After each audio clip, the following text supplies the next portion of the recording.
आता ब्रेक नंतर आपण बघणार आहोत बातमी नागपूरबंद। नागपुरात बोगस कागदपत्राद्वारे आरटी प्रवेश मिळवलेल्या 2 पालकांना पोलिसांनी अटक केली आहे। आरटी घोटाळ्यातील मुख्य आरोपीने एका प्रवेशासाठी 1.5 लाख रुपये घेतल्याची पालकांनी कबुली दिली आहे। दरम्यान या प्रकरणातील मुख्य आरोपी शाहिद शरीफ अजूनही फरार आहे।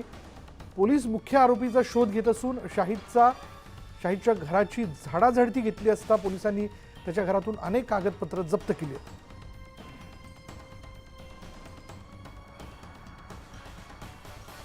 याचबद्दल अधिक माहिती आपण जाणून घेणार आहोत। आमचे प्रतिनिधी उदय तिमंडे आपल्या बरोबर आहेत। उदय, काय तपशील याबद्दल?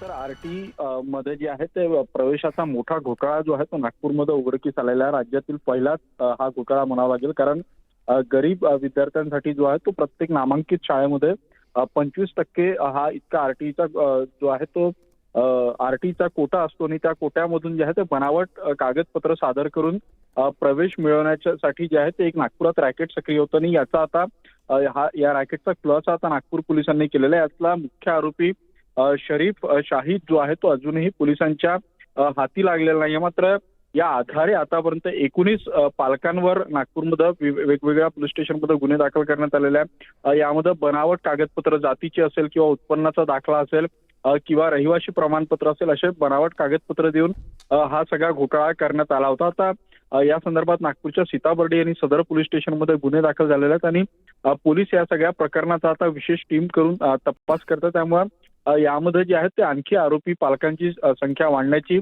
शक्यता आहे। मात्र जोपर्यंत यातला मुख्य आरोपी सापडणार नाही तोपर्यंत या सगळ्या रॅकेटमध्ये सरकारी अधिकारी आणि कर्मचारी इन्व्हॉल्व आहे का हे स्पष्ट होऊ शकणार नाही। या सगळ्या प्रकरणामध्ये ऍडमिशन करून देण्यासाठी जी माहिती आता समोर येते त्यानुसार आरोपी शाहिद जो आहे तो पालकांकडून 1.5 लाख रुपये घ्यायच्या यामध्ये नामांकित शाळेमध्ये प्रवेशाचे तो आमिष देत असल्याचं तपासात उघड झालेला आहे। गेली 2 दिवस पोलीस वेगवेगळ्या ठिकाणी छापामार कारवाई करतात। यामध्ये शाहिद याच्या घरून जे आहे ते जवळजवळ एक पोतभर जे आहे ते आरटीशी संबंधित कागदपत्र सापडलेलं आहे। त्यामुळे उदय असं लक्षात येतंय की हे रॅकेट मोठा असावं, एकटा शाहिद यातला आरोपी नसावा, आणखीनही काही लोक त्याच्या मदतीला असू शकतात। बघूयात पुढे पोलीस तपासात काय धागेदोरे त्यांच्या हाती लागतायत। धन्यवाद उदय या सगळ्या तपशिलाबद्दल।